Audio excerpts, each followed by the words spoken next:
Aujourd'hui, je m'entretiens avec M. Normand Boucher. M. Boucher nous parle de ses 35 années, presque 36, au sein des Forces armées canadiennes. M. Boucher, bienvenue à l'émission Sur la ligne de combat.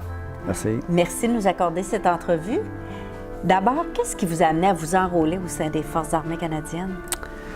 Je vous dirais que c'était une circonstance vraiment d'événement. J'avais un ami d'enfance il y a très, très longtemps, on peut dire, mettons, en 74, puis il me dit « Hey, Normand, on rentre dans l'armée? » Je dis « Ben, pas vraiment. » Je dis « Moi, j'ai fait un petit peu de réserve l'été, qu'on venait du même coin de pays, là, comme on dit. Puis j'ai dit « Oh non, ça ne m'intéresse pas vraiment. » Mais en tout cas, ça a fini par faire de boule. Puis à un moment donné, j'étais allé au centre recrutement. Puis on a rentré, mais lui, il n'est pas rentré. Il avait des problèmes administratifs, là, puis il n'a pas pu rentrer. Fait que moi, je rentre dans l'armée. Puis j'ai commencé comme ça, par peu hasard. C'était vraiment pas mon intention, là, du tout. Puis, donc, est-ce que vous aviez un plan de carrière lorsque vous avez été accepté, que vous vous êtes enrôlé officiellement? Non. Puis même, je pense que je ne suis pas sûr que ça existait vraiment, là, le plan de carrière dans ces années-là. Il y avait sûrement des plans de carrière si tu avais fait des études, là, puis que tu disais, moi, je m'en allais dans ça, moi, je suis dans l'armée. Puis j'avais une petite intention d'aller mécanicien parce que j'aimais beaucoup les voitures, mais c'était juste là, pas fin de compte. Le besoin, eux, c'était de l'infanterie, ce moment-là. À un moment, ça peut être un autre métier, là. Moi, c'était l'infanterie. Je suis rentré en infanterie par pur hasard. Donc, est-ce que vous êtes rentré tout de suite conducteur de véhicules blindés, non? Non, ça a pris des années. Premièrement, ça n'existait pas encore. Là, il y avait des véhicules qui existaient, là, qui étaient la première génération des véhicules que tu vois aujourd'hui. Moi, comme je disais, c'était la première génération des véhicules qui n'étaient pas blindés dans ce temps-là, mais qui étaient un véhicule de troupe, comme on a en ce moment, là, mais plus petit. Puis, après ça a évolué avec les années. Là. Moi, j'ai compté 3 générations de ce véhicule-là, là, jusqu'à aujourd'hui. Là, parce que vous avez fait presque 36 ans au sein des forces, donc c'est les raisons pour lesquelles vous avez pu constater l'évolution des véhicules. 3 générations, c'est quand même important. Oui, plus on faisait souvent parce qu'on a un permis de conduire militaire, nous, qui était un peu, pour nos qualifications, dans l'armée, dans nos véhicules. Fait que là, tout le monde disait, ben oui, il y a une qualification Willis, les vieux Jeep Willis de la guerre, parce que j'ai commencé sur ça. Ça rajeunit pas, ça? C'est ça, puis ils ont tout le temps, à chaque jour, il y a tout le temps quelqu'un qui me... Qui vous agaçait avec ça? Ça suit encore aujourd'hui. Monsieur Boucher, vous avez fait votre première mission à Chypre en 1981. Pardon. Comment on se prépare à partir en mission quand on n'a aucune idée vers où on s'en va? Comment on se prépare au plan familial, au plan social? Moi, à ce moment-là, j'étais soldat. Je suis venu de commencer, puis il n'y avait rien dans ma vie de spécifique qui pouvait me déranger.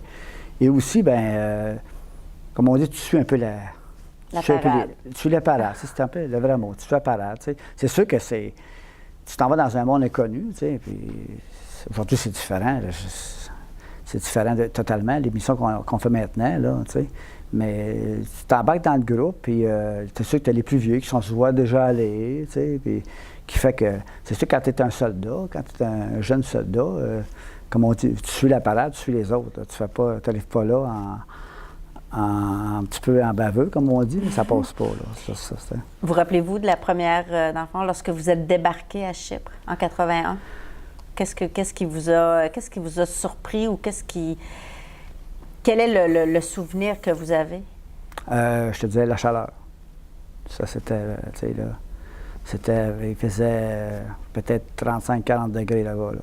Tu pars du Québec, je pense que c'était à l'automne, je me souviens.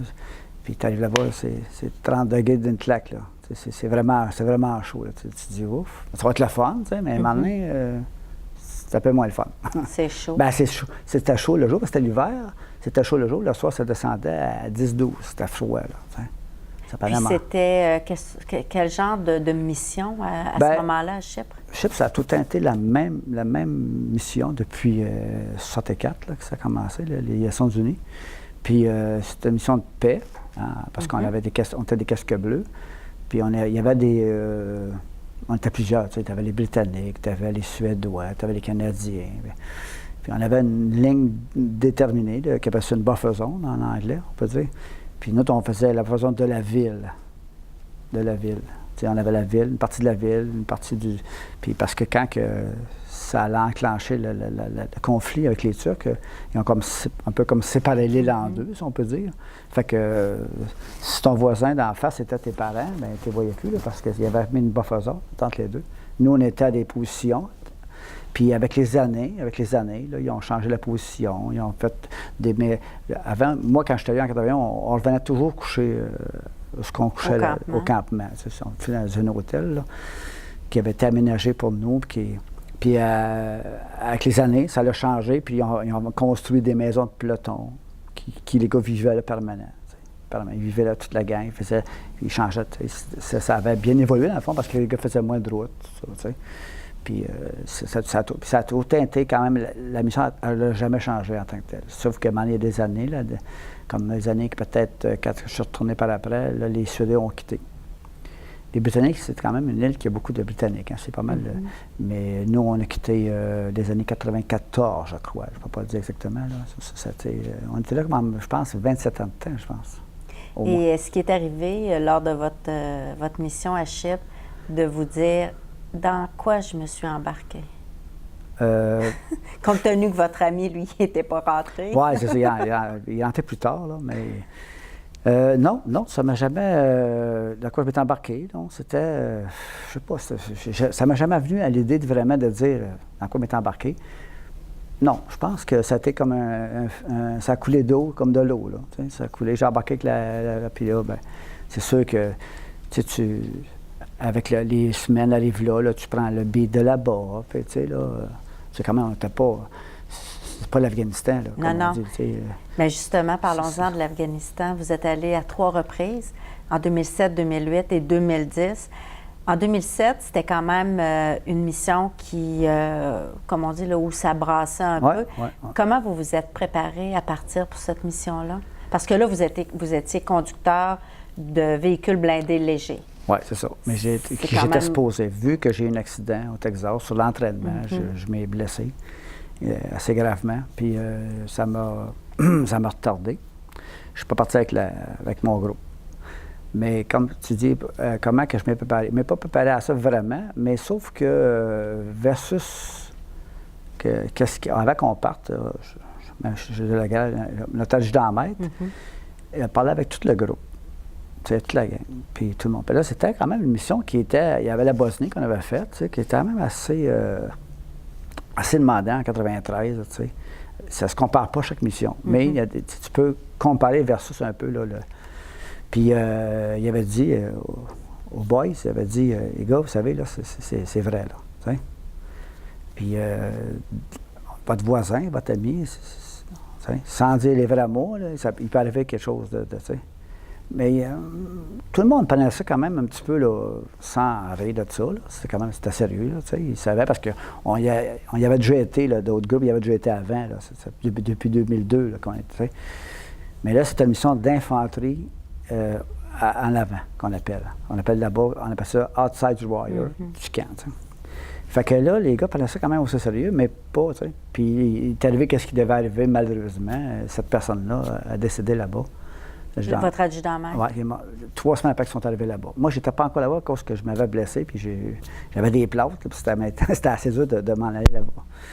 Puis, fait que c'est ça, là, ça a fait comme là, il y a une flash qui est allumée, là, les mondes ont réalisé que là, c'était vrai, là. T'sais. Puis, pas parce que c'était lui, mais parce que par rapport à sa position, qui était de sa position, c'était lui qui normalement avait la job non plaisante de ramasser les personnes décédées ou les blessés, puis les trier, les emmener en ambulance. Hein. C'était sa job à lui. T'sais. Puis c'est lui qui nous quitte. T'sais. Fait que ça a fait comme ouf.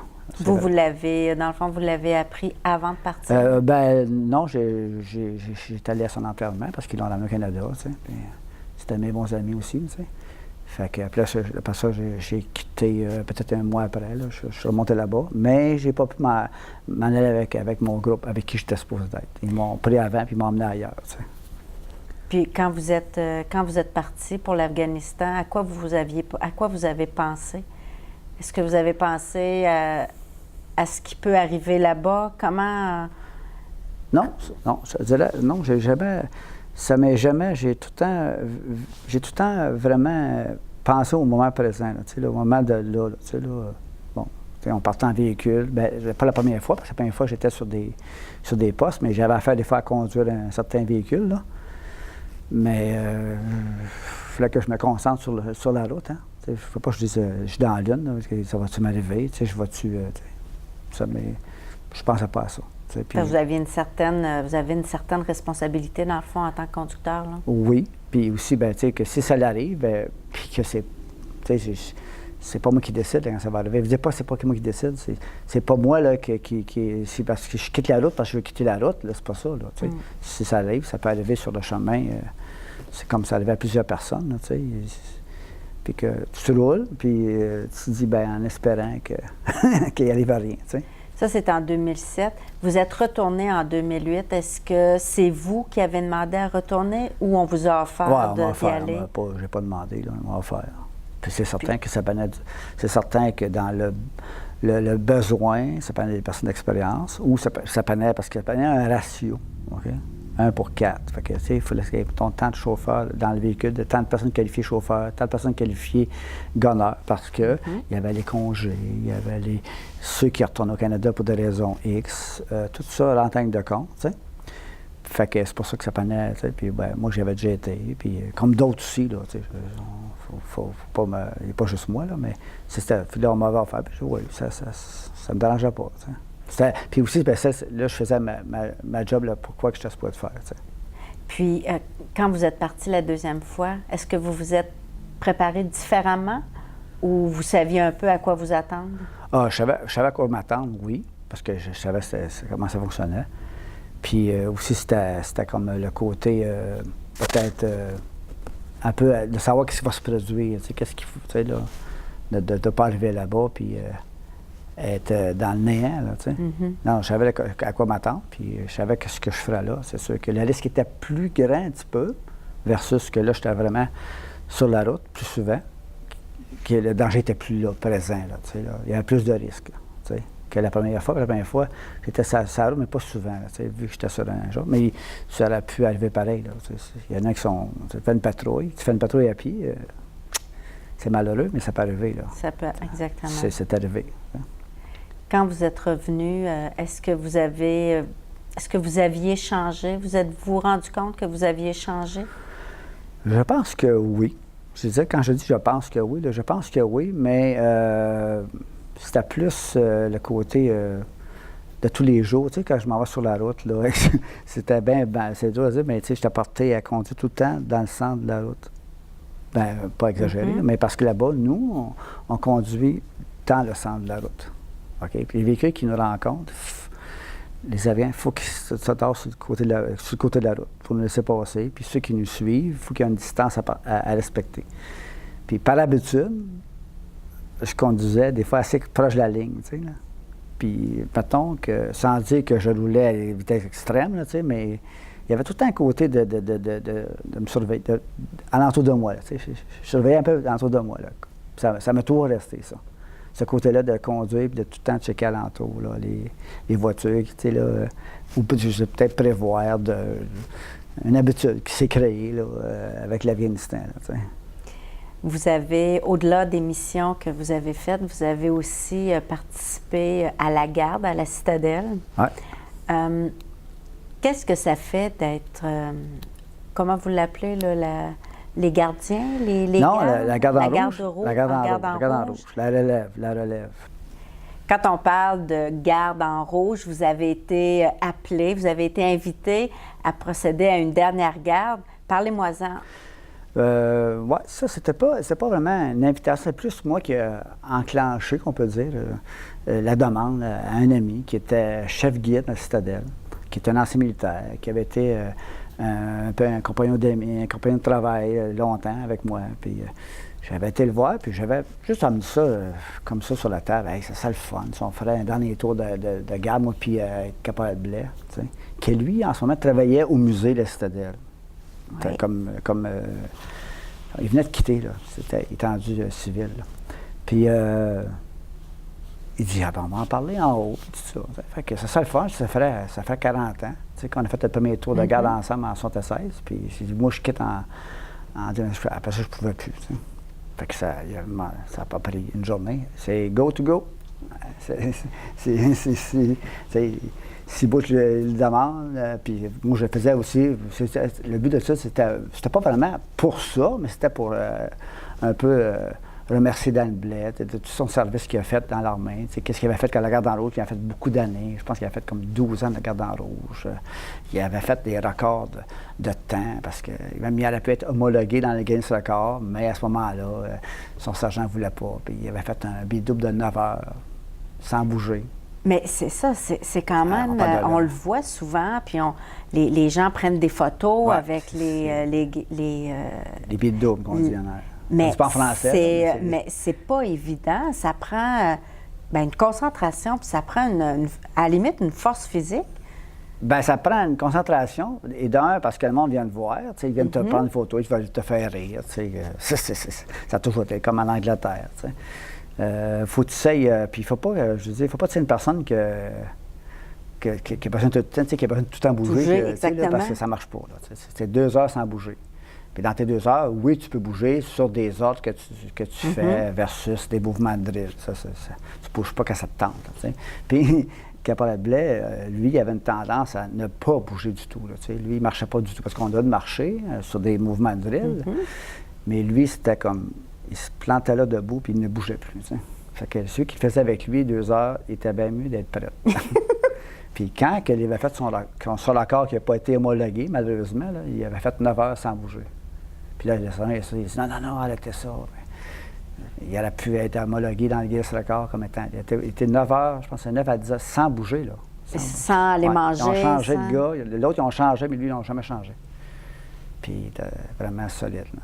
Est-ce que vous le voyez encore aujourd'hui? Bien là, on ne se côtoie plus, mais quand je vais à Sadet, de temps en temps, on se voit, là, comme cette fois-là. Moi, j'ai fait la demande, puis là. Lui, Daniel, ça faisait des années qu'on avait changé de fusil. Depuis ce temps-là, on n'était plus sur la FN, on avait la nouvelle arme. Lui, il l'avait fait sur l'ancienne, tu sais. Puis les drills, il avait changé une petite affaire, tu sais. Pas beaucoup, mais tu sais. Puis là, on a fait, ça nous prenait des rouges, on n'a pas de rouges, tu sais. On t'a laissé des rouges, tout ça. Puis là, c'était toute une affaire, tu sais. C'était toute une affaire. Puis là, c'est ça. Là, mon ami qui travaillait comme chef guide avait un contact au Soleil, puis était venu pour interviewer ça, cette chose-là, parce que c'était spécial, tu sais, quand même. Tu sais. Puis là, bien, sur le même moment de ça, il y avait un changement de commandant qui était en cours en ce moment. Puis, vu qu'on était déjà là, bien, ils nous avaient posé des marches quand tu rentres sur le corps là, Stadet. J'étais à Stadet, je pense. Il y a des marches, puis ils nous avaient mis là, en bidou, pour la rentrée des généraux, des personnes importantes. Puis, après ça, nous, on allait faire notre bidou. On a fait un changement avec ceux qui étaient là pour embarquer. T'sais. Mais là, le sergent, là, c'est un ami que je connais. Il dit, moi, je suis stressé, là. Il dit, qu'est-ce que je vais changer les deux plus vieux caporales du 22e régiment. Ils ont 100 ans et quelques à deux, puis ils ont 20 ans de bidou ensemble. En tout cas, ça t'avait dit, non, pas de trouble avec ça. Fait que là, on change, mais tu sais, c'était toute une affaire. Puis là, tu sais bien que c'est sûr que les guides qui sont là, parce que quand on s'installe, ils ferment le chemin. C'est pas que le monde passe avec des voitures, tu sais. Okay. Ils ferment un peu l'entrée, tu sais. Puis c'est sûr que les touristes qui sont à l'extérieur restent là, puis tu sais.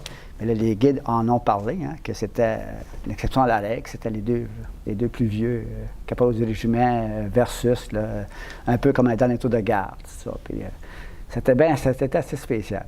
C'est un moment que vous gardez précieux dans votre mémoire, ça. Ah ben oui. Surtout avec Dan, c'était quand même assez spécial. Lui, il n'avait jamais demandé ça, mais moi, je voulais le faire pour lui. Parce que, comme je l'ai dit un peu tantôt, c'est des moments que lui il n'a jamais fait, pas jamais fait, mais il a fait pas autant de missions que moi. Il était moins vu, tu sais, mais on savait c'était qui, là. Les gens savaient c'était qui Caporal Blais, là, tu sais. C'était pas une personne incognito dans le régiment, là, tu sais. Fait que lui aussi a gardé son grade de caporal. Oui, comme moi. Ouais. Lui, il a quitté la régulière, après ça, il est allé dans la réserve. Il est sorti. l'été 2015. Moi, je suis sorti en février. C'est pour ça qu'il fallait que je le fasse avant de quitter. Là, c'était assez spécial. Puis là, c'est sûr que quand les généraux sont arrivés pour le changement de commandant, il y a du monde qui dit « C'est vous, c'est qui là? » Il dit « C'est vous, c'est qui? C'est qui n'a pas le boucher puis qui n'a pas le blé. » Là, les généraux, ils disaient à leurs épouses, « Lui, là, j'étais lieutenant quand il rentrait dans l'armée. J'étais lieutenant, j'étais un petit lieutenant. » Mais tu sais, moi, tu parles pas. Hein, mais des fois, tant qu'il avait proche de moi, il me parlait. Puis là, c'est sûr qu'il regardait les médailles. Là, ça va avec les années aussi. C'était pas ça en 2 ans. Là, puis c'était quand même comique de voir. Il y en a plus que toi. Elle dit, c'est sûr qu'il y en a plus que moi. Elle dit, il n'y a pas grand monde qui en a plus que lui. Mais aujourd'hui, on est bien de ça, mais c'était une belle journée. C'était une super belle journée. Pour lui, puis pour moi aussi. Là, c'est une fierté. Bien, c'est quand tu fais partie du régiment, c'est un peu comme... moi, quand j'ai commencé, tout le monde la faisait, tu sais. Tout le monde passait par cette étape-là. Hein, du soldat, au caporal, à toutes les rangs. Même les officiers, les jeunes officiers, il fallait la garde en rouge. Bien, avec les années, puis avec les missions, puis là, ça a fait qu'il y a moins de monde qui l'ont fait, tu sais. Puis il y en a qui ne l'avaient même jamais fait comme soldat. Puis quand il leur disait, bien, tu t'en vas à la garde rouge comme sergent, il y avait un manque qu'il ne connaissait pas. T'sais, il y avait un bout qu'il ne connaissait pas. Là, il ne l'a pas fait comme soldat. Fait que, il y avait comme une chose que tu étais en charge de 30 personnes en avant de toi. Tu as un grade, hein, comme je te dis tantôt, tu as un grade sergent. Puis les jeunes en avant de toi, il y en a qui l'ont fait 2 puis 3 fois. Là.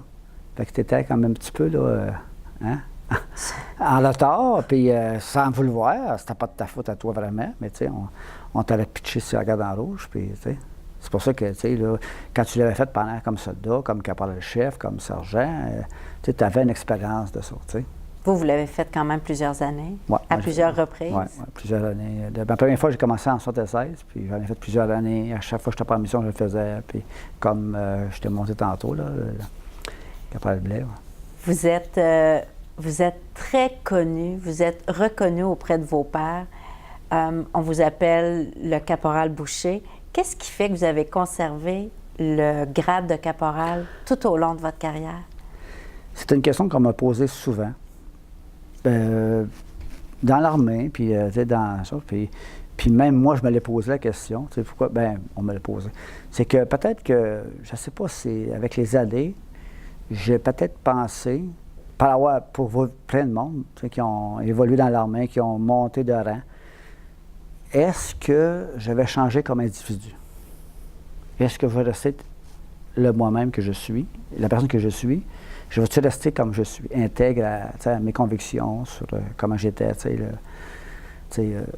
puis le fait que quand tu changes de rang, des fois, tu es porté à changer, tu sais, involontairement. Mm-hmm. Puis des fois, c'est volontairement parce que moi, dans le monde de tous les jeux civils, je ne connais pas ça vraiment. Je connais ça, là, mais tu sais, je veux dire, mais dans l'armée, on te donne un rang assez jeune.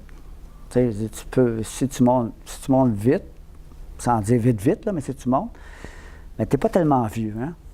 Puis là, tu tombes avec un pouvoir. On te donne un pouvoir. Avec un rang, c'est un pouvoir que tu as. Puis là, tu gères du monde.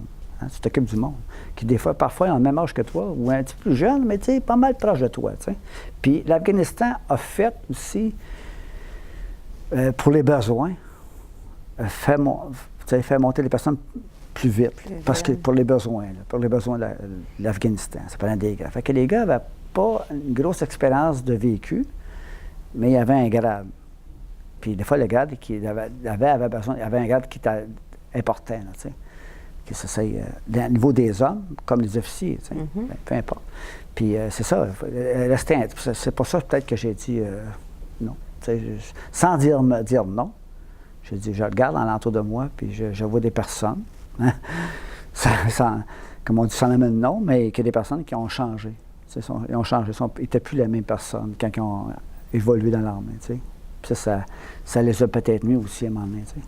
Parce qu'on était tout ensemble, puis, tu sais, quand je chantais quand j'étais jeune, tu sais, les grades, c'était important, tu sais. Puis même moi, là, aujourd'hui, un caporal, c'est un caporal, mais il y a 40 ans, là, un caporal, là, tu respectais ça, là, plus que ta maman. Aujourd'hui, c'est un... C'est comme le début de la carrière. Ben, tu commences soldat, puis à 4 ans, absolument. tu es caporal, puis tu peux monter. Mais je veux dire, c'est ça, c'était caporal, puis tu te mettais au garde-à-vous devant un caporal, aujourd'hui. Il y a des choses qui ont disparu, puis c'est correct, mais à un moment donné aussi, qu'est-ce que ça a fait, c'est que ceux qui sont montés, les amis, bien, ils n'ont pas le même grade, mais ils se tutoient. Je veux dire, c'est correct, puis c'est pas correct, dans le sens que le grade reste là. Il ne faut pas que tu exagères non plus. Là. C'est pas, si on se connaît depuis toujours, puis tu es tout seul avec, puis tu dis, tu ne dis pas, ben c'est caporal-chef. Il y a une place à respecter. Comme moi, je rencontre plein de monde là, qui sont très gradés, puis que je connais depuis qu'ils sont tout jeunes, les officiers. Je dis pas, j'appelle pas par son prénom. Là. C'est un respect. Ben c'est ça. Non, mais tu sais, je n'appelle pas son prénom. Mais lui, il m'appelle par mon surnom, tout ça, par mon nom. Puis moi, je trouve, tu sais. Puis il va me respecter. Là, c'est différent un peu parce que je suis rendu civil, là, tu sais, par la force des. Mais les officiers que tu côtoies pendant des années, puis qui, à un moment donné, ils évoluent, ils sont rendus dans des grades supérieurs, mais qui te reconnaissent parce que tu les as connus, puis qu'eux autres, tu sais. Puis là, tu les vois, les personnes qui sont restées intègres, eux autres aussi. Parce que c'est dans tous les rangs, tu sais. Dans tous les rangs, là. La personne est intègre, puis tu sais, tu sais, bonjour, Cabal Boucher. Il va peut-être m'appeler par mon surnom, tu sais. On est assez proches, tu sais. Parce que ça veut dire que le gars, il me respecte, tu sais, en tant qu'individu. Tu sais, comme moi aussi, ça sur l'autre bord aussi, là, tu sais. Caporal Boucher, le nombre de médailles que vous avez comparativement à un grade plus élevé, c'est presque un record pour un caporal? Je te dirais pas un record, mais ça s'approche. Mais ça ne se calcule pas comme un record.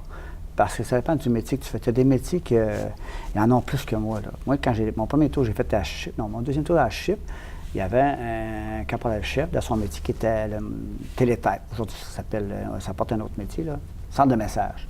Lui, il y avait, je pense, je ne sais pas comment il y avait.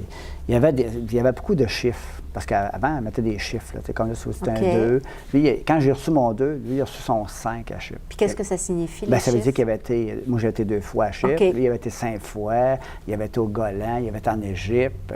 Par rapport à son métier, puis il y en avait une palette, là. Par rapport à son métier, qui était à plusieurs places, parce que dans ça existait, le centre de messages. Aujourd'hui, ça existe moins, là, parce qu'il y avait Internet. Là, oui. Mais c'est sûr que c'est pas... on a quelque part comme un record, mais versus, tu sais, tu peux pas avoir ça... ben, tu peux toujours, là, mais à moins que tu aies... vraiment, je sais pas quel métier que tu allais, là, parce que les officiers peuvent faire des tours d'émissions à 3 mois là, tu sais, pour des missions à l'OTAN, l'UN. Mais pour un caporal, c'est beaucoup, là. C'est exceptionnel. C'est sûr que ça fait quand même, il faut que tu calcules les 35 ans dans ça, là, tu sais. Puis dans ça, il y a des années aussi que j'ai pas sorti, là, tu sais, que j'ai pas été nulle part. OK. Mais c'est toujours la première qui calcule, c'est toujours elle la première. C'est pas elle, c'est la première, c'est elle. Ça, c'est 12 ans, 24 ans de service. T'as l'autre qui a 42 ans de service. Puis après ça, c'est la guerre du Golfe. Ça, c'est la guerre du Golfe en 90. Ça, c'est l'Afghanistan. Ça, c'est Alert avec l'Allemagne. T'as la Bosnie, t'as Haïti. C'est tout... ça marche par... ça marche... Ils sont pas accrochés versus les fautes étalées. Les années. Ça va avec l'ordre chronologique des missions. Ouais. Quelle est la médaille qui vous touche le plus? Ou qui vous rappelle... Je sais pas, là. Je sais pas. Je te dirais l'Afghanistan, mais mes années de service. Ça, c'est celle-là. Ouais, c'est la plus importante, qu'on peut dire. Parce que ça démontre... Bien, ça montre les années de service que tu as faites, tu sais. Parce que, tu sais, là, ça veut dire que quand tu vois ça, bien, ça veut dire que le gars, il a plus qu'un an de fait. Il est peut-être caporal, mais il y a plusieurs années. Hein? Oui, c'est ça. C'est certain que l'Afghanistan avait plus vite les médailles aujourd'hui. L'Afghanistan, la Bosnie. Parce qu'avant, on ne sortait pas beaucoup. Il y avait Chypre, puis Chypre. Ouais. Que si tu allais à Chypre en 81, puis entre-temps, tu y apportais, tu peux pas aller avant 87. À moins que tu aies été posté au logement aéroporté, puis là, tu arrivais là en même temps que les autres quittaient, bien là, tu t'allais, mais c'est la Bosnie qui est quand même un peu le départ de l'émission qui ont suivi après. Bosnie, plusieurs fois, puis après ça, c'était l'Afghanistan. Tu sais. Mais c'est pour ça que les jeunes, aujourd'hui, sont friands de ça, là, tu sais. D'aller faire un tour avant une mission pour avoir des médailles, tu sais. J'ai dit, même j'étais sur la garde en rouge une année. La dernière année que je l'ai faite, là, puis il y avait un jeune, puis j'ai dit, t'es veux-tu, je vais te les donner si t'es veux. Lui, il était prêt à porter mes médailles, là. Tu sais. Ben, c'était comme, il ne s'en rendait pas compte, là. Tu sais, il ne s'en rendait pas compte de, ça va avec les années, là. Absolument, puis on ne peut pas porter les médailles qu'on n'a pas d'ailleurs. Ben non. Tu sais, mais c'est ça, tu sais, aujourd'hui, les jeunes... Pour lui, c'était ça qui était important. Les jeunes veulent avoir ça, les médailles, la mission, tu sais, être reconnu, tu sais. T'es reconnu avec ce que tu as fait, là, tu sais. Moi, j'ai pas fait de quoi de spécial, mais sauf que j'étais là au bon moment, c'est ça. Qui fait que ma carrière était là au bon moment, tu sais. J'aurais pu être un mécano, ça a été la même affaire, tu sais. Mais comme Fantassin, c'est nous, on est tout le temps en première ligne, en partant. C'est sûr qu'on va être sollicité avant tout le monde. T'sais. Puis de ça, bien, on greffe plein de métiers qu'avant, mais les métiers ne se côtoyaient pas vraiment. On ne se côtoyait pas beaucoup. Hein. On travaillait un peu, mais jamais bien. Avec l'Afghanistan, ça allait aider à que les mondes travaillent ensemble. Parce que là, il n'y avait plus de... Tu es dans un métier, tu étais ainsi, puis tu sais. Là, le médical ou l'ingénieur, là, il pouvait risquer sa vie pareil, là, comme tout toi. Là. Pareil, là. Puis il y en a qui étaient des mécaniciens, pas des mécaniciens, des ingénieurs, des médicales qui ont perdu leur vie là-bas, là, puis qui ont perdu des membres. Oui. C'était pas juste l'infanterie, le top sur la planète, comme on dit, des vrais. Non.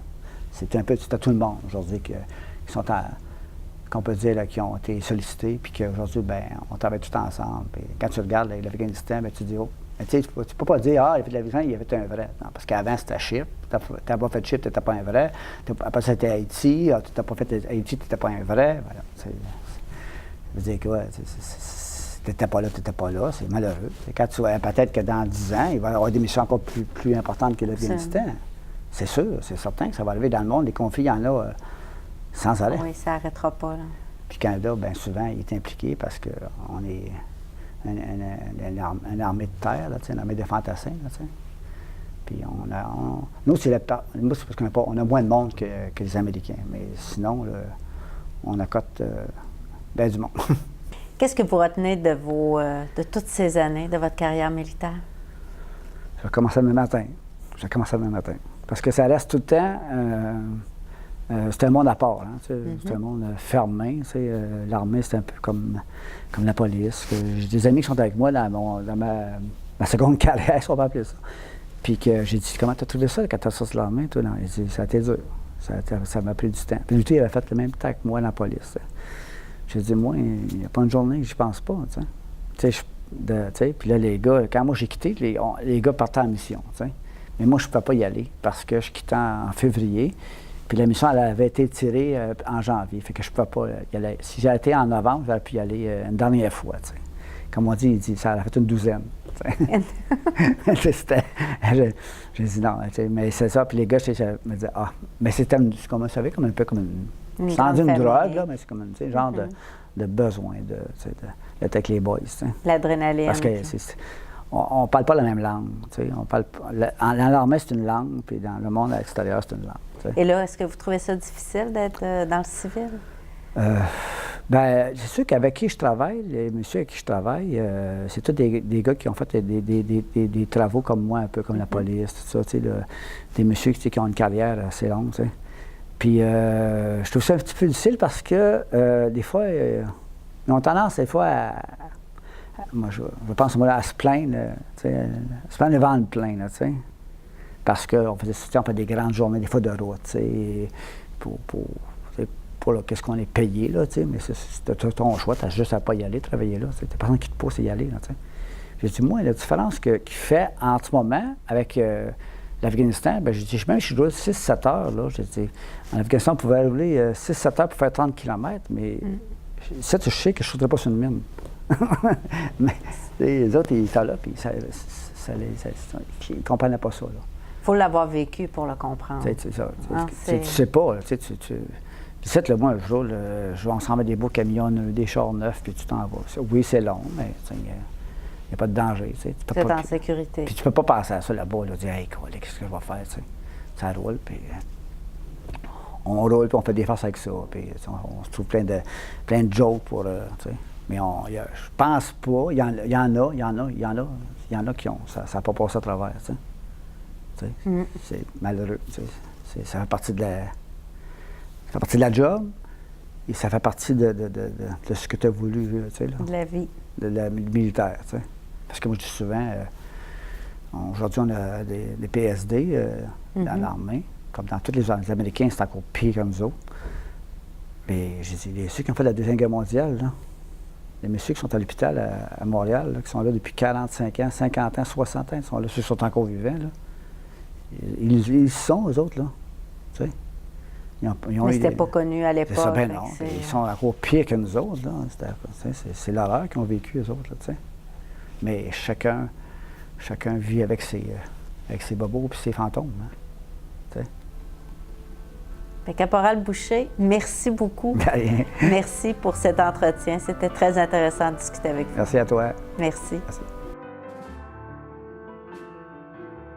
Aujourd'hui, j'ai l'honneur de m'entretenir avec M. Guy Deltel, ancien combattant français pendant la Deuxième Guerre mondiale et chevalier de la Légion d'honneur. M. Guy Deltel, merci infiniment de nous recevoir en entrevue. C'est très gentil de votre part. M. Deltel, vous êtes un vétéran de la Deuxième Guerre mondiale. Ouais. Comment tout ça a commencé? Ça a commencé, bien entendu, à la guerre 39-45. Là, à l'époque, j'étais jeune, j'avais 16 ans. Et ça a été la guerre, comme on l'appelait, tranquille. Il n'y a rien eu pendant plus d'1 an, jusqu'en 39 à peu près. 40 même, 40. Et là, quand les Allemands ont débarqué, enfin, pas ont débarqué, ont attaqué la France, ça a été une surprise pour tout le monde. Parce qu'on disait, on est le plus fort, on va gagner, ceci, c'est là. On a monté la tête, bien entendu, et on pensait qu'on allait arrêter les Allemands et puis les rejeter chez eux. Mais ça n'a pas été ça, hélas. Ça n'a pas été ça. Les Allemands sont déversés. Et puis on a pensé, parce qu'ils avaient fait la ligne Maginot en disant ça va passer par là. Mais non, ils ne sont pas passés de l'autre côté. Alors ils ont contourné la ligne Maginot, presque, ils l'ont oublié. Et ils sont passés par la Belgique, c'est ça, et descendent sur la France.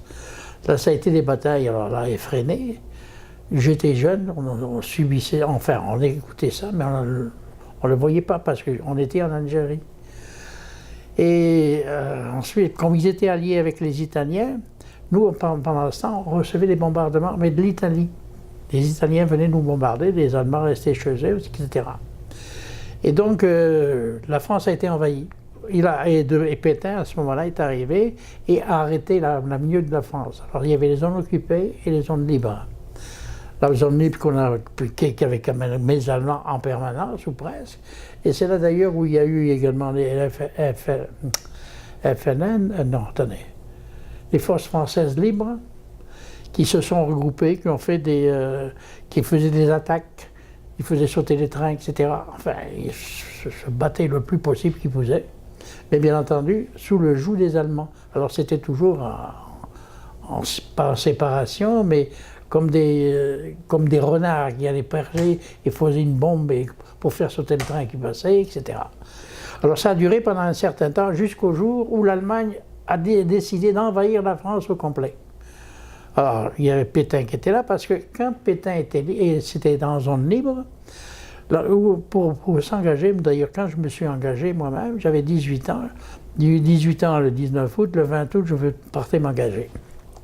Vous avez décidé volontairement? J'ai décidé volontairement, d'une part pour choisir mon armée, pour choisir l'arme que je pouvais avoir, sans être décidé par l'armée. C'est moi qui décidais moi-même d'où je voulais aller. Et j'ai choisi les tirailleurs marocains, l'infanterie qui était au Maroc, et je suis allé à Marrakech. Alors là, c'était bien entendu à cette époque, on n'avait rien. On avait à peine des armes. Quand l'armistice,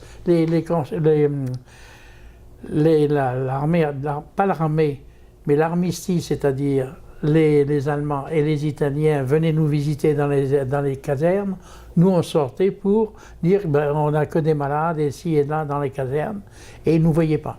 On disparaissait dans la nature afin qu'ils ne sachent pas l'effectif qu'on avait.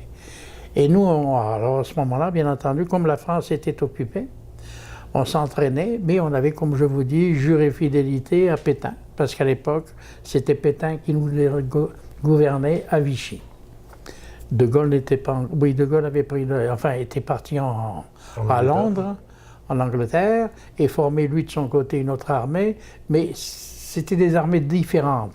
Parce que l'un était sous la coupe, malgré tout, allemande, et l'autre, pas sous la coupe, mais enfin en Angleterre.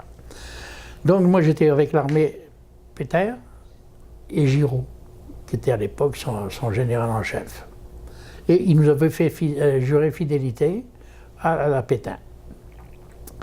Alors c'est ça qui est arrivé. Bon, moi je me suis engagé dans l'armée. Il y a eu une période d'entraînement. Il y a eu une période d'entraînement où on avait des fusils de 1914 qui retapaient, qui étaient très grands et mal, en tout cas, Mal foutus.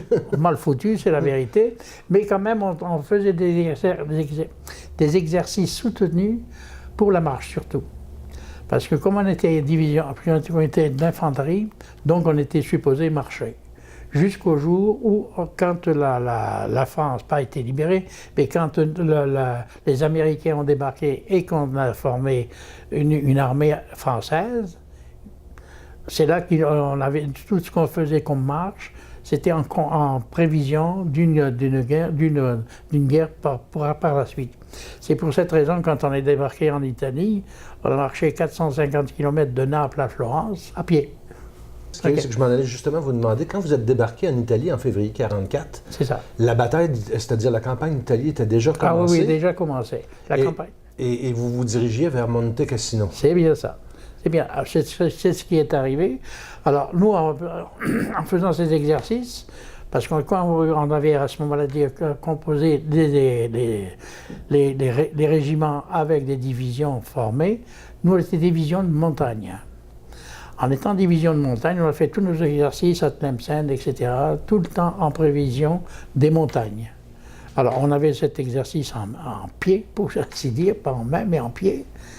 Et c'est là qu'on est parti. Donc, quand on a débarqué en Italie, on a été pris on est parti de Bizerte, on a été à Naples, et sur un bateau français. À l'époque, c'était un croiseur militaire français qui nous avait débarqué à Naples. Et de là, on est monté tout de suite à Monte Cassino. À Monte Cassino, quand on est arrivé, on avait comme objectif, nous, parce qu'à chaque régiment, à chacun, on donnait un objectif, bien entendu. Quand vous l'aviez atteint, ben, c'était un autre qui reprenait. Donc nous, quand on est arrivé à Monte Cassino, on avait comme objectif, on avait le Belvédère. C'est une autre montagne qui était juste en face de Cassino, de Monte Cassino plutôt, et dont on avait libéré le Belvédère, et il restait le Monte Cassino. Alors quand on est arrivé au Monte Cassino, on était un peu comme observateur. On était sur la colline et on peut envoyer le Monte Cassino qui était devant nous et les armées qui étaient en avant pour attaquer le Monte Cassino. On dit que le Monte Cassino était très difficile à prendre et qu'on vous a demandé de contourner. C'est ça. Alors, voyez-vous ce qui est arrivé là, quand on a assisté à ça. Vous aviez les Polonais qui étaient au milieu, vous aviez les Hindous qui étaient à droite, et vous aviez les Tunisiens, puis il y avait également aussi des Marocains dedans, pour la gauche. Quand ça a commencé le matin, au petit jour, 4-5 heures du matin, ça a été l'artillerie qui les a bombardés.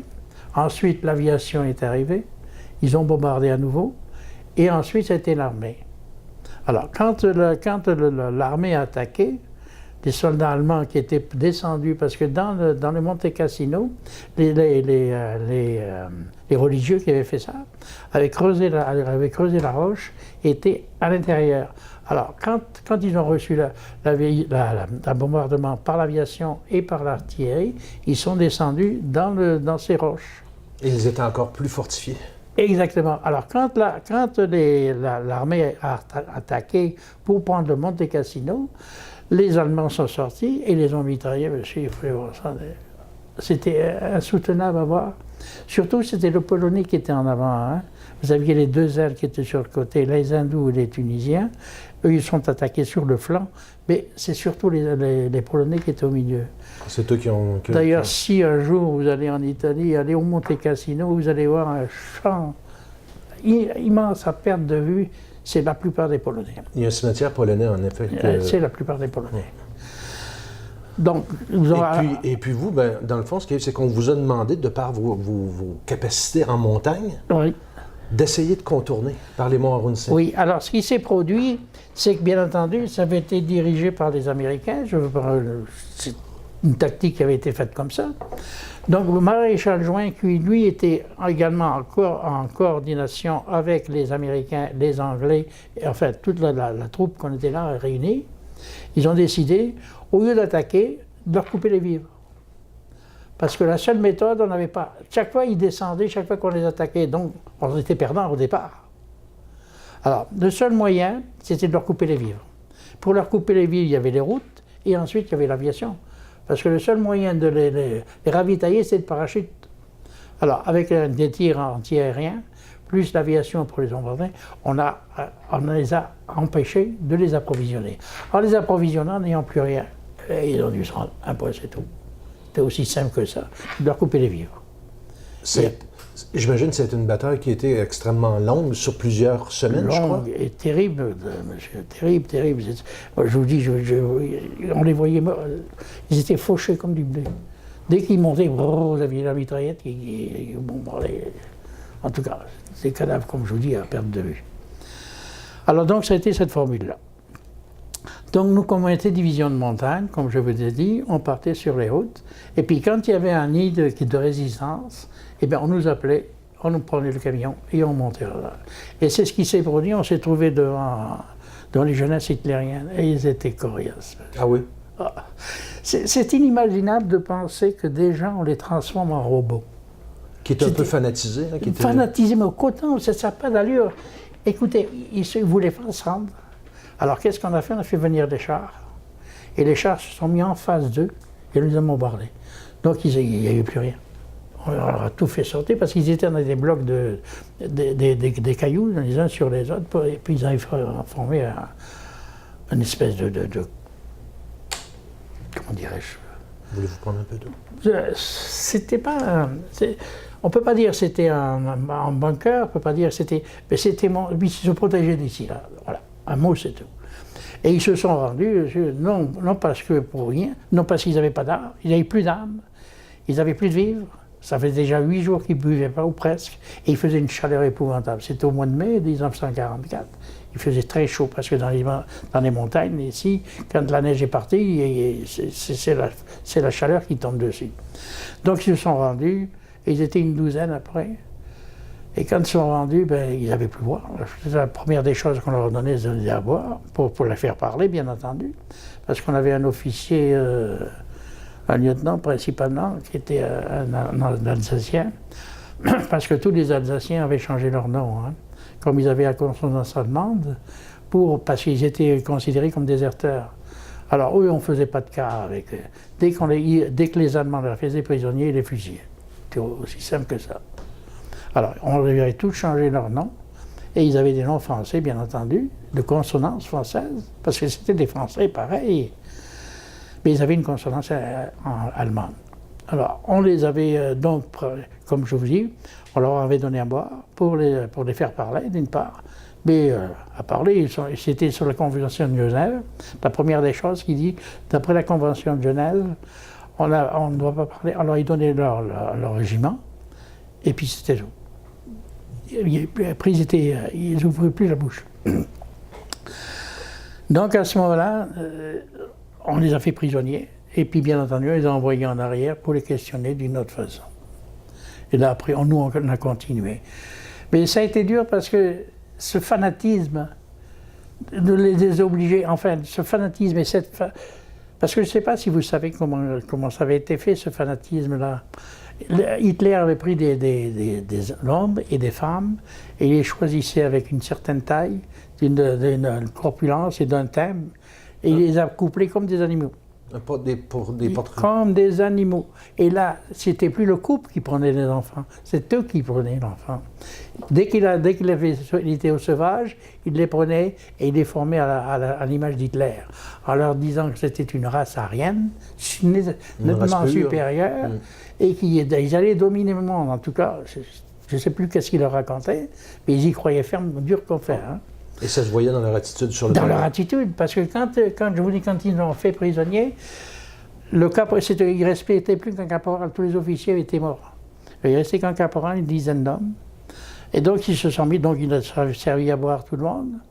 Et quand ça a été au deuxième tour, il ne restait plus d'eau pour le caporal. Il n'a pas bu. Il a donné à ses hommes, mais il n'a pas bu. Il n'y avait plus d'eau. Parce qu'on n'avait pas non plus de l'eau à fournir à la Légion. Hein. Société, hein. Et alors, on leur a... C'est vraiment un geste particulier en fait, c'est un geste d'un dirigeant militaire. Oui, c'est ça. Alors donc, on prend les pluies, puis nous, on a continué à avancer, bien entendu. On ne s'est pas arrêté là, parce qu'il y en avait toujours un peu plus. Mais c'est moins fanatique, ça dépend des zones. Bien entendu, suivant l'attitude de certains, où ils se rendaient, où ils ne se rendaient pas. Et celui-là, ils se sont rendus parce qu'il n'y avait plus rien. Il ne restait que le couteau. C'est aussi simple que ça, il n'y avait plus d'armes, plus de munitions, plus rien, plus à manger, plus rien. Les gamelles vides, hein. Alors bien entendu, je ne pouvais pas aller plus loin. Donc nous, on a continué en Italie à avoir ça. Et bien entendu, à tout bout de champ, on avait des arrêts, parce que comme je vous dis, on était division de montagne, donc il y avait un îlot qui résistait, on nous emmenait et puis on se battait avec. Oui, en tout cas, c'était pas drôle de voir ces gens, de voir ces jeunes, 18-20 ans, ils avaient à peu près le même âge tous. De cette abnégation, de soumission à un homme qui faisait mener à coup de trick et à coup de pied dans le cul, excusez-moi l'expression. Mais c'est cette soumission qu'il a, c'est inimaginable. Comment était le moral des troupes du côté des Alliés? Ben, on était bons parce qu'on avançait. On progressait, alors bien entendu, on était guéris, mais il y avait des morts, hein. Parce que quand ils partaient, monsieur, ils nous laissaient des traces derrière eux, des mines partout. Ça sautait. Alors là, la mine au début était avec des petits plombs. Elle arrivait à sauter à peu près à 1 mètre de la taille, et à hauteur des testicules et compagnie. Là, ils sont dit comme ça, ils ne reposaient plus. Mais après, ils n'avaient plus de cailloux, ils n'avaient plus de petits bons. Ils mettaient des boîtes de conserve, n'importe quoi. C'est encore pire, parce que la boîte de conserve, ça vous coupait. Hein. Si ça vous rentrait peut-être pas dans la chair, mais ça vous coupait, c'était encore pire. Et infecté, bien entendu, parce qu'ils ne nettoyaient pas.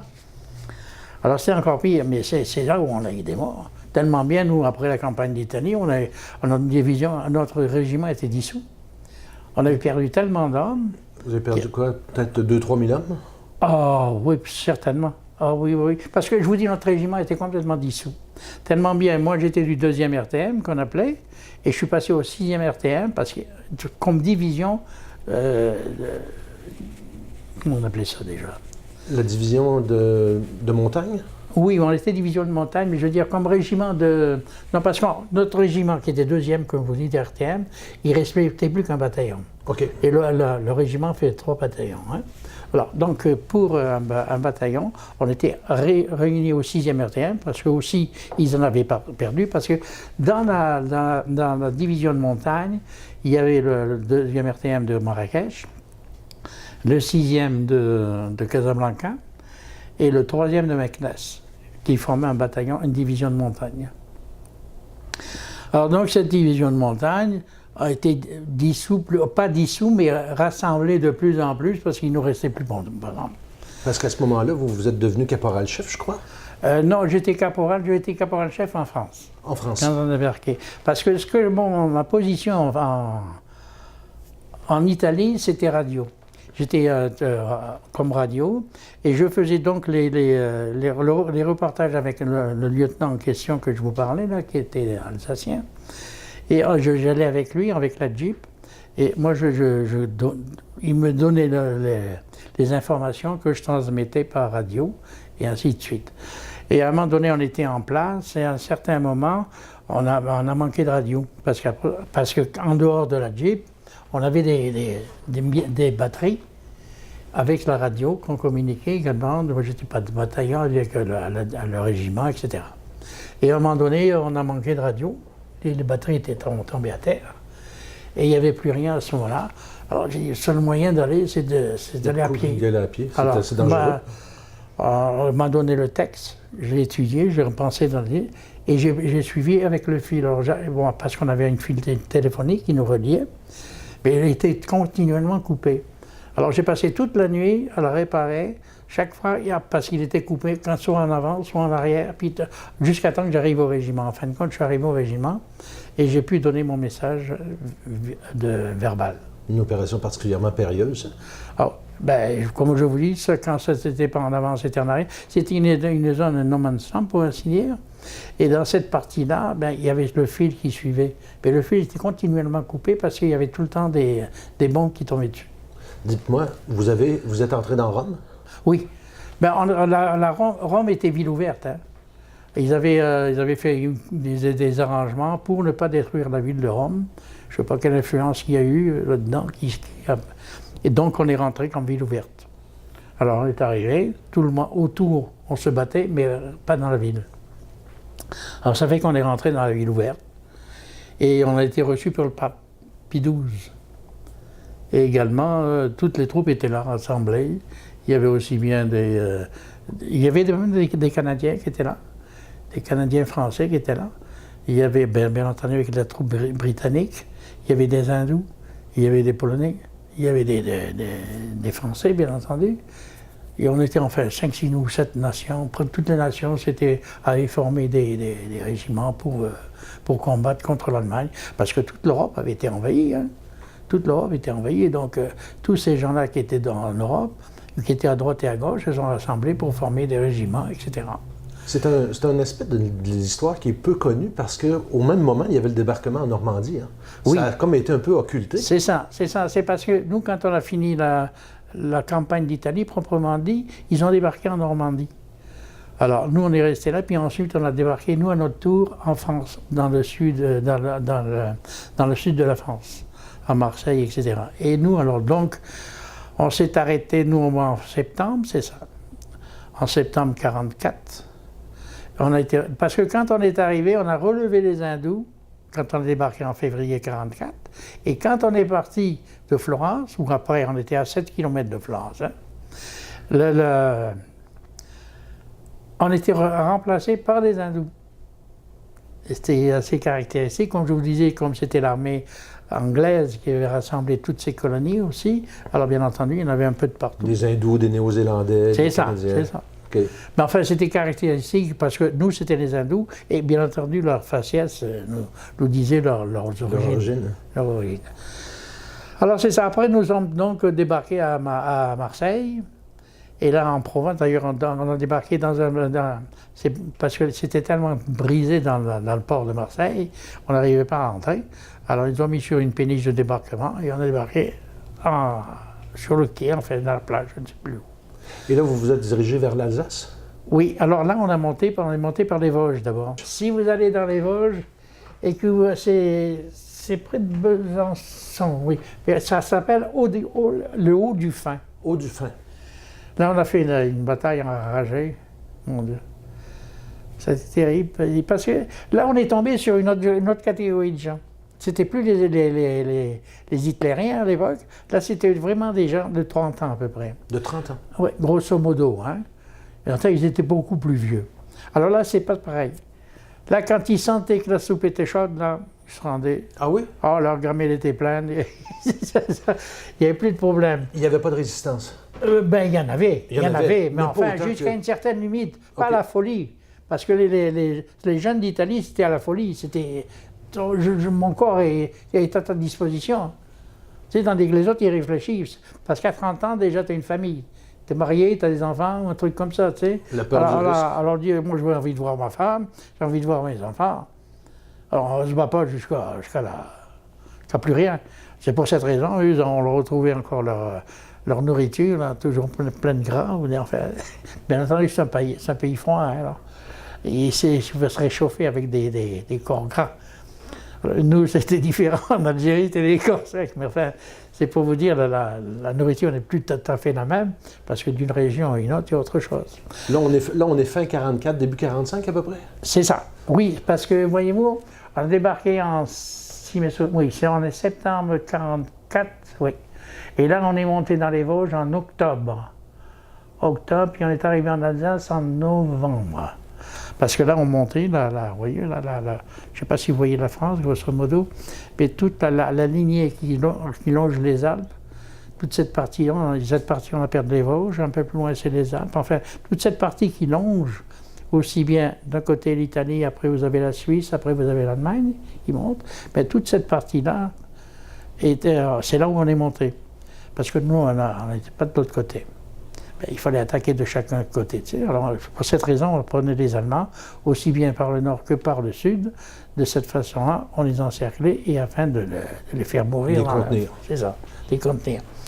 Et donc là, on a fait, comme je vous dis, si vous allez un jour à Haut-du-Fin, dans les Vosges, vous verrez une décoration, un monument qui a été fait en l'honneur du 6e RTM, parce que moi, du 2e, j'étais passé au 6e quand mon régiment était dissous. Et c'est là on s'est battu comme des chiens enragés. Là. Tellement bien, enfin, pour vous citer le cas de quelqu'un, on avait vu un gars, tu sais, puis il est tombé, on dit, mon Dieu. Et c'était un gars qui s'était engagé avec nous quand on a débarqué à Marseille. On cherchait des volontaires partout, tu sais. Enfin, il était venu avec nous. Et on a reconnu ce gars-là parce que c'était un rouquin. Alors, il avait été tué par une balle, qu'on l'avait vu tomber, et ensuite, il y a un obus qui est tombé dessus. Alors, il a déchiqueté. Et on a trouvé son bras un peu plus loin avec les polos. Il m'a dit, c'est lui. Puis il avait sa plaque de militaire. Ça a été les dernières, comment je peux dire, les dernières résistances de l'armée allemande. C'est ça, c'est ça. Mais moins dur qu'en Italie. Moins dur qu'en Italie. Et vous avez été blessé juste... Alors, après, donc, j'en ai continué, on est monté donc en Alsace. Et ensuite, donc on a passé, oui c'est ça, on a passé Noël à Mulhouse. Et Noël, dans décembre, janvier, février, oui, avril, jusqu'en avril. Alors là, on a vu justement ça a été assez surprenant pour nous parce que on avait passé tout l'hiver sous la neige, bien entendu. Alors, on posait des mines, nous, à notre tour, parce que chacun posait des mines, celui qui fait sauter l'autre. Et on faisait ça, et puis on faisait des patrouilles. On se cagoulait avec un drap blanc pour nous confondre avec la nature. Et on partait en arrêt pour sonder l'ennemi. Et c'est pour cette raison, à un moment donné, comme j'étais chef de groupe, là, j'avais avec moi des tirailleurs marocains, bien entendu. Alors, vous savez, quand vous partez en patrouille, ça forme un V. Alors, moi, j'étais au centre, et puis vous déléguez des éclaireurs de chaque côté, et vous sondez l'ennemi. Alors, vous sondez pour savoir s'il y a un poste de résistance, ou s'il y a un mitrailleuse, etc. En sondant l'ennemi, comme ça, vous arrivez à détecter où ils sont ne sont pas. Et donc, moi, je disais, alors, ce qu'on faisait, vous avez un objectif, vous leur disiez, toi, tu vas aller jusque là, toi, tu vas aller jusque là, à hauteur d'un arbre, où on leur situait ça, et puis ensuite, tu reviens. Alors, lui revenait quand il avait fini, et on en envoyait 2 autres en avant. Et j'avais un tirailleur, franchement, c'est malheureux de le dire, parce que c'était des Marocains, mais ils avaient une fougue qui était pas batailleur, mais un courage. Un courage. Parce que j'avais dit, tu vas aller là et tu reviens. Ah, il me dit, non, moi, il n'y a plus rien ici, moi, je ne vais plus loin. Je dis, non, à chacun son tour, reviens vers toi. Et il ne voulait rien savoir. Tellement bien, je voulais lui donner une citation, parce que j'avais le droit de donner des citations. J'ai dit, je vais le citer. Ah, il me dit, on a déjà cité. On a vu ce qu'il faisait, tu sais. Mais c'est, en tout cas, je vous cite ce cas de guerre qui était assez spectaculaire parce que j'avais beaucoup de respect pour les Marocains.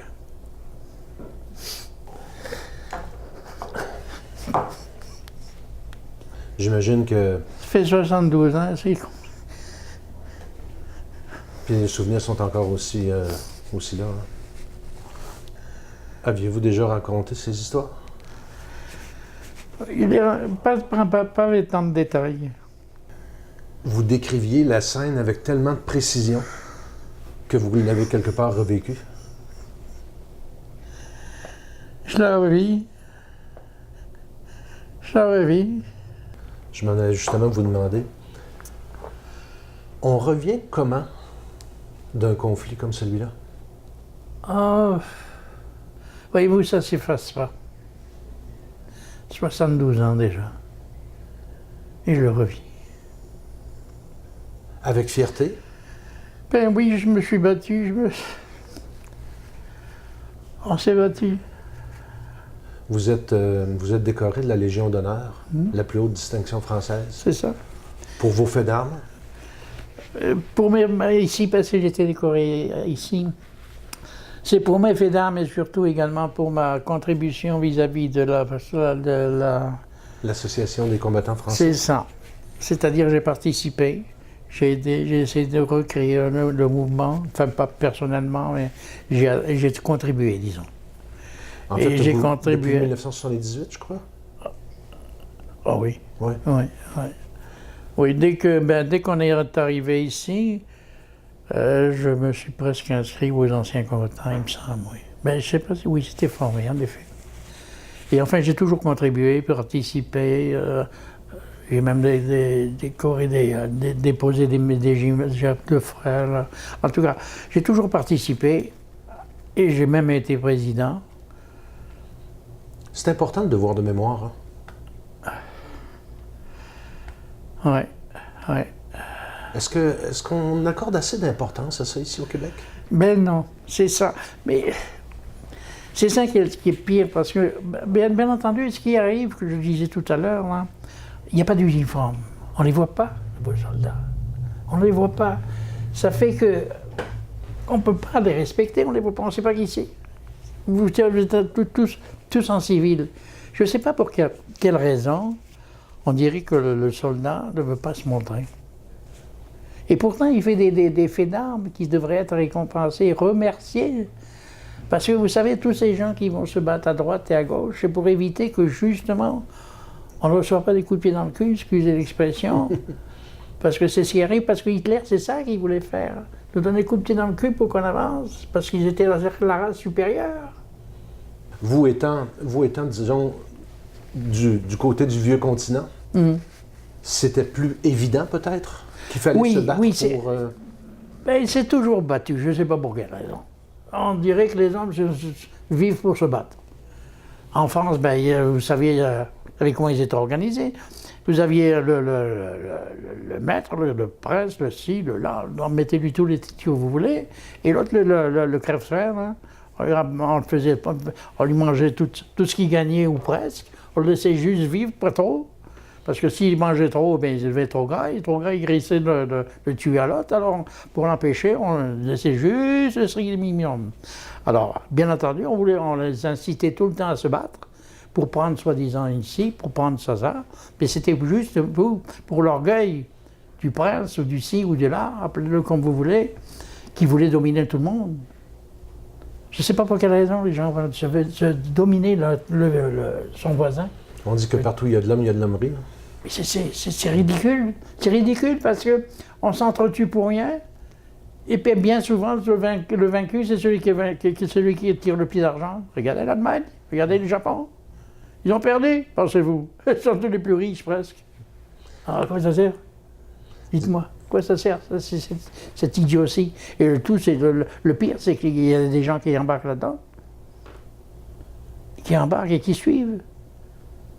Regardez ce qui se passe en ce moment. On lave les esprits aux Arabes en leur disant qu'ils vont avoir 18 vierges quand ils vont tuer un non-musulman.